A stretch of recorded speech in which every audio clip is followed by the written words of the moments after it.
Bismillahirrahmanirrahim. Assalamualaikum warahmatullahi wabarakatuh. Kebawah Dulia Maha Mulia Paduka Seri Baginda Sultan Haji Hassanal Bolkiah Mu'izzuddin Waddallah Ibni Almarhum Sultan Haji Omar Ali Saifuddin Sa'dul Khairiwaddin Sultan dan Yang di-Pertuan Negara Brunei Darussalam kemarin berangkat ke Jakarta, Republik Indonesia bagi menghadiri sidang Kemuncak ASEAN ke-43 dan sidang-sidang kemuncak berkaitan yang akan berlangsung pada 5 hingga 7 September 2023. Berangkat mengiringi ke bawah Dulia Maha Mulia ialah Duli Yang Teramat Mulia Paduka Seri Pengiran Muda Abdul Matin. Sebelum berangkat dari Istana Nurul Iman, doa selamat dibacakan oleh Yang Berhormat Pihin Dato' Seri Maharaja, Dato' Paduka Seri Setia Dr. Ustaz Haji Awang Abdul Aziz bin Junid, Mufti Kerajaan. Berangkat di hangar penerbangan ke bawah Dulia Maha Mulia di Rimba bagi menyembahkan selamat berangkat ke hadapan majlis ke bawah Dulia Maha Mulia ialah ahli-ahli kerabat diraja.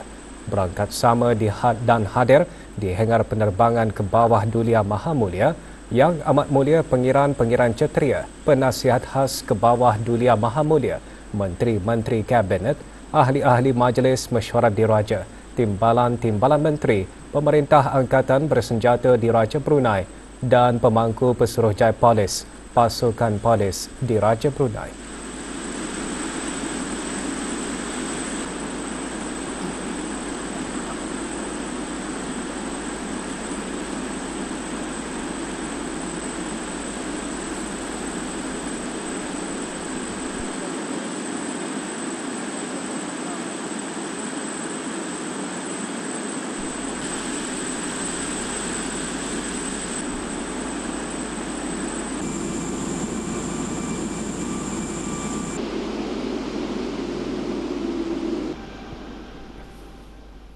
Ke bawah Dulia Maha Mulia Paduka Seri Baginda Sultan dan Yang di-Pertuan Negara Brunei Darussalam berangkat tiba di Jakarta, Republik Indonesia bagi menghadiri sidang Kemuncak ASEAN ke-43 dan sidang-sidang kemuncak berkaitan yang akan berlangsung pada 5 hingga 7 September 2023.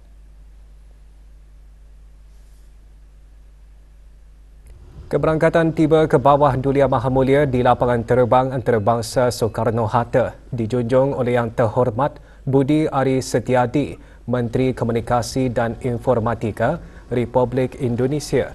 Juga hadir bagi menjunjung keberangkatan tiba baginda ialah Yang Berhormat Dato' Seri Setia Dr. Abang Haji Muhammad Amin Liu bin Abdullah, Menteri di Jabatan Perdana Menteri dan Menteri Kawangan dan Ekonomi kedua. Yang Berhormat Dato' Seri Setia Awang Haji Erwan bin Pihin Dato' Pekerjaya Haji Muhammad Yusof, Menteri Hal Ehwal Luar Negeri kedua, dan Dayang Yohanizah binti Dato' Paduka Dr. Haji Ismail, Kuasa Usaha Sementara Kedutaan Besar Negara Brunei Darussalam di Republik Indonesia.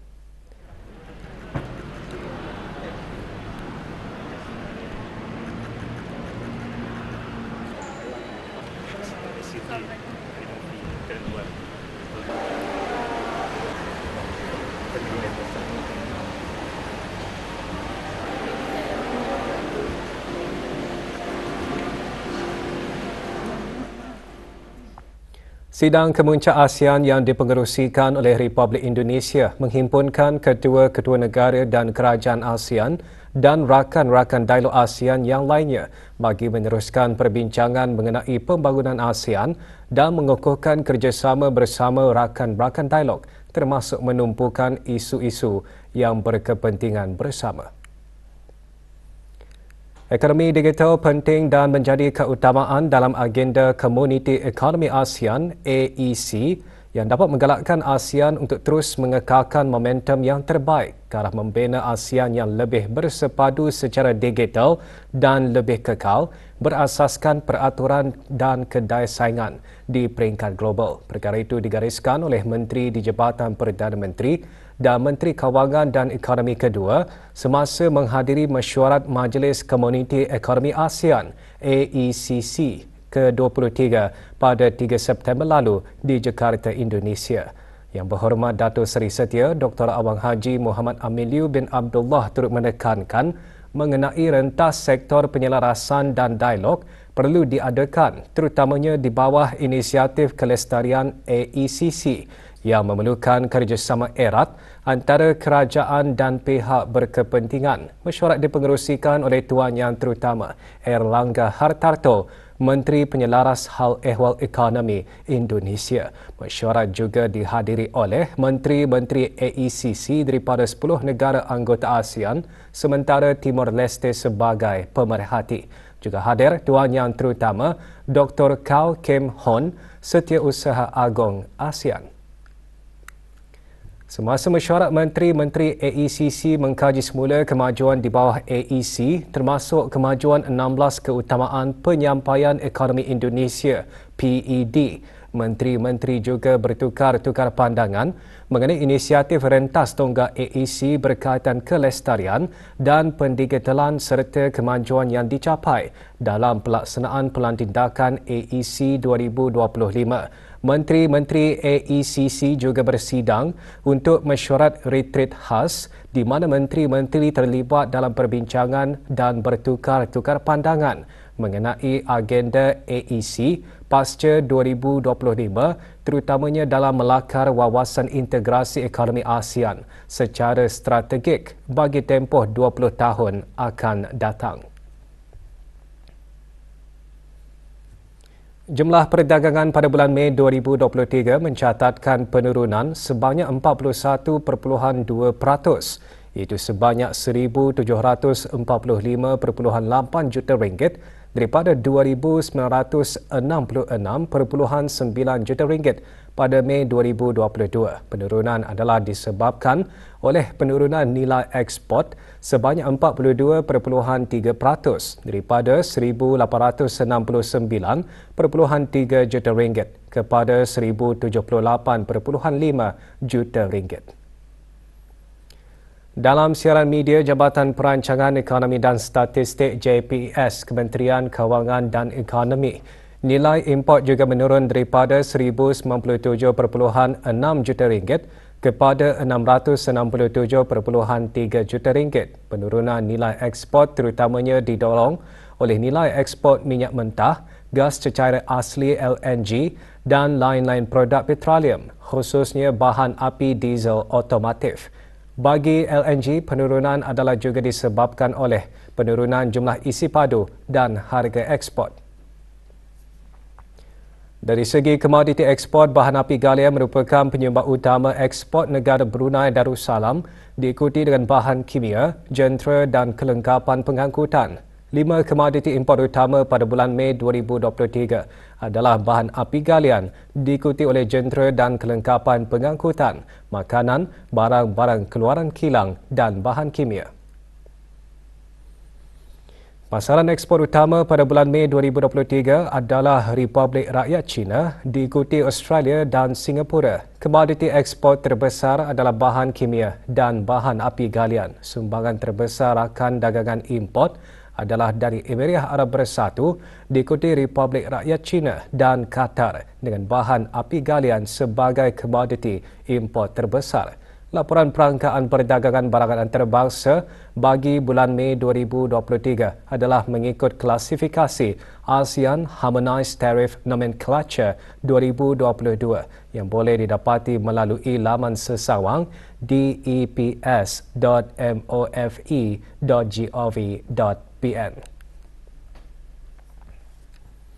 Bermula hari ini sehingga Sabtu 9 September, cuaca berpotensi berkaraan aktif. Hujan lebat berpetir dijangka berlaku sekali-sekala dengan kelajuan angin kencang boleh meningkat sehingga 45 km sejam semasa atau dekat hujan lebat.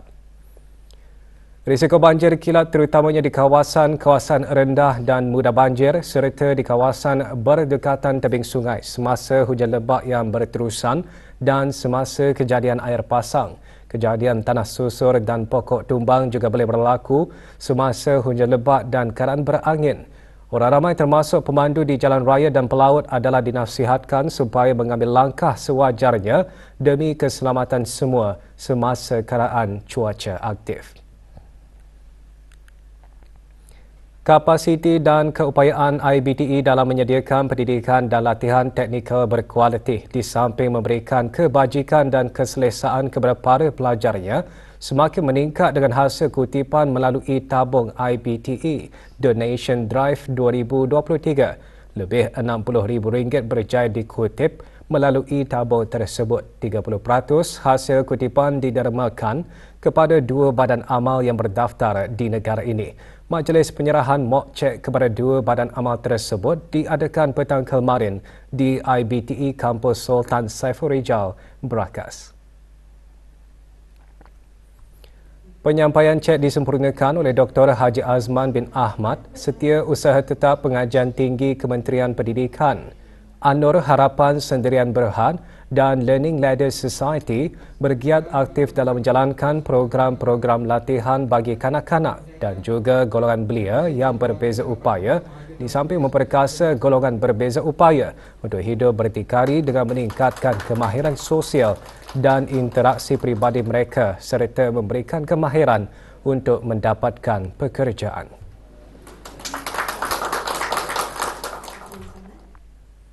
Menyaksikan adat perkahwinan dan menikmati makanan tradisi merupakan pengalaman yang tidak akan dilupakan oleh 12 belia Republik Korea ketika berkunjung ke daerah Blyth kemarin. Lawatan merupakan sebahagian daripada aktiviti program pertukaran belia antara negara Brunei Darussalam dan Republik Korea. Antara yang dilawati ialah Muzium Daerah Blyth yang mempamerkan kebudayaan, sosial dan ekonomi masyarakat daerah Blyth. Rombongan yang diketuai Jong Kyun Lee, penolong pengarah dari Ministry of Gender Equality and Family, Republik Korea, juga mengadakan kunjungan kepada Abang Haji Amirul Hafizin bin Haji Muhammad, pemangku pegawai daerah Blyth di kediaman rasmi pegawai daerah Blyth.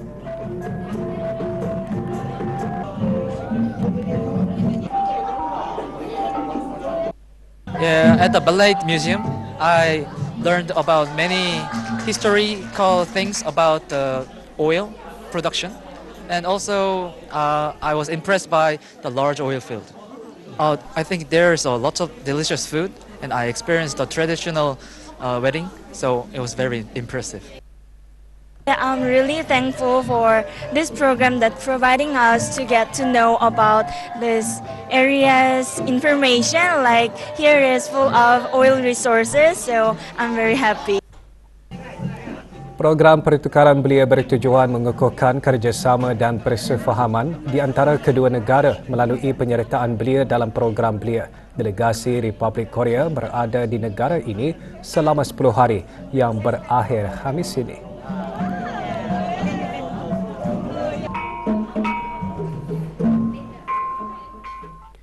Sebuah kedai gunting rambut di Kuala Blyth mendapat perhatian ramai apabila menawarkan khidmat mudah kepada pelanggan. Apakah khidmat mudah yang dimaksudkan itu? Khalijah binti Subli ada laporannya. Dengan menawarkan khidmat tempahan secara dalam talian, barbershop milik Awang Eddie Ashrin bin Haji Matali menjadi bualan ramai disebabkan kaedah mudah yang ditawarkan. Pelanggan tidak perlu menunggu lama menanti giliran untuk mendapatkan khidmat gunting rambut. Dibuka sejak awal tahun ini, barbershop menawarkan pilihan fashion gunting rambut yang moden, khususnya golongan muda. Konsep yang membezakan antara yang barbershop yang lain, Kelipa beri servis gentleman classic haircut lah. Basically, it's a smart cut. Online booking ini kira one of the advantage untuk kami, so senang we tracking and monitor the customers, and the customers pun senang. Meskipun khidmat yang disediakan meliputi pelbagai peringkat umur, namun golongan muda paling meminatinya. Saya merasa berpuas hati terhadap atas perkhidmatan yang disediakan dan juga diberikan sebagai seorang pelanggan yang mendapati cita rasa saya. Melalui inovasi dalam perkhidmatan gunting rambut, barbershop berpotensi melangkah lebih jauh dengan membuka peluang-peluang pekerjaan kepada anak-anak tempatan, terutama mereka yang berminat dalam bidang gunting rambut. Laporan Siti Nur Khadijah Subli untuk Berita RTV. Adakah anda pernah mengetahui trend hari tanpa backpack yang trending di sosial media? Trend hari tanpa backpack merupakan gerakan perpaduan untuk kanak-kanak sekolah kurang bernasib baik yang tidak mampu membeli beg. Bagi menyokong inisiatif tersebut, Universiti Teknologi Brunei UTB mengadakan aktiviti hari tanpa backpack bagi warga universiti berkenaan.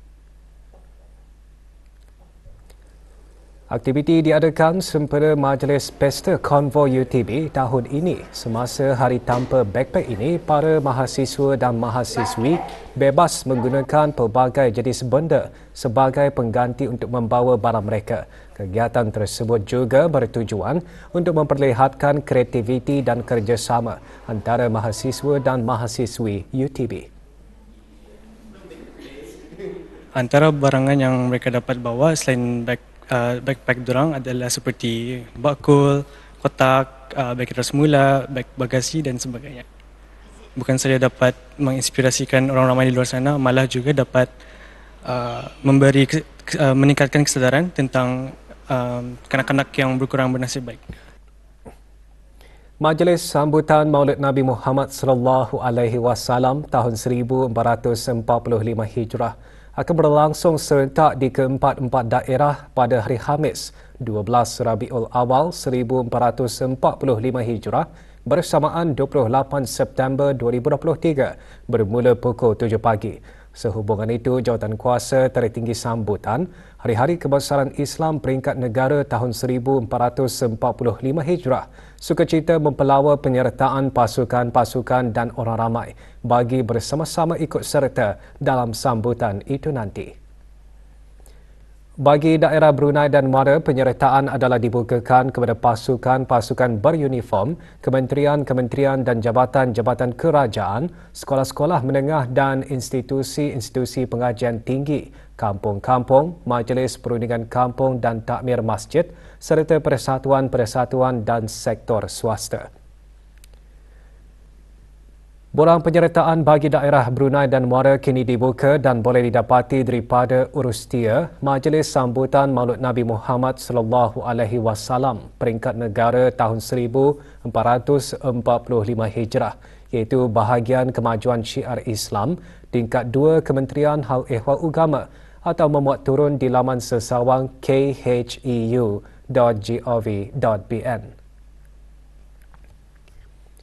Borang yang telah lengkap diisi hendaklah dihantar ke alamat, talian faks atau email seperti yang tertera.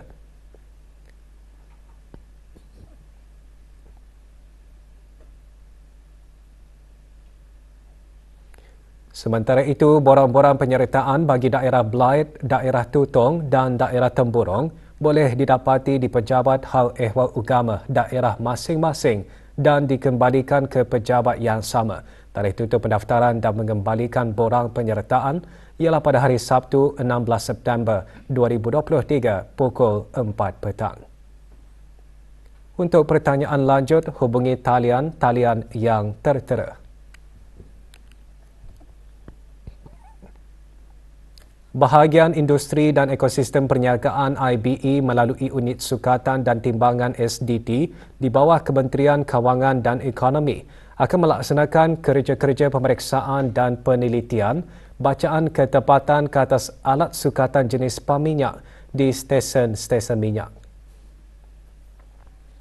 Bagi memudahkan kerja-kerja pemeriksaan dan penelitian tersebut, stesen-stesen minyak tertentu akan ditutup bermula 9 pagi hingga selesai. Anggaran pelaksanaan kerja tersebut adalah sekitar 2 jam. Pemeriksaan dan penelitian ke atas stesen-stesen minyak ini adalah pemeriksaan rutin yang dikendalikan 3 kali setahun. Pertanyaan lanjut hubungi unit SDT IBE melalui email sdt@moefe.gov.bn atau melalui talian 233 4092. Orang ramai dialu-alukan menyertai kempen derma darah bagi menambah bekalan darah di pusat penerimaan darah dan tabung-tabung darah seluruh negara. Kempen derma darah akan diadakan pada 5 dan 7 September di tingkat 2 Dewan Shopping Complex bermula pukul 10 pagi hingga 2 petang. Manakala pada 9 September kempen darah diadakan di tingkat 1 Mabohai Shopping Complex bermula 10 pagi hingga 3 petang. Pada masa ini, penerima darah kumpulan A, B dan AB adalah diperlukan dengan segera bagi menampung keperluan pembinaan darah di kesemua hospital di negara ini. Tempahan slot derma darah melalui aplikasi Blood Card adalah sangat digalakkan. Dengan bahan-bahan berita itu tadi, berita pagi berakhir di sini. Kita kembali bersama rakan-rakan penyampai rampai pagi untuk membawakan bahan-bahan menarik seterusnya. Sekian, Assalamualaikum warahmatullahi wabarakatuh.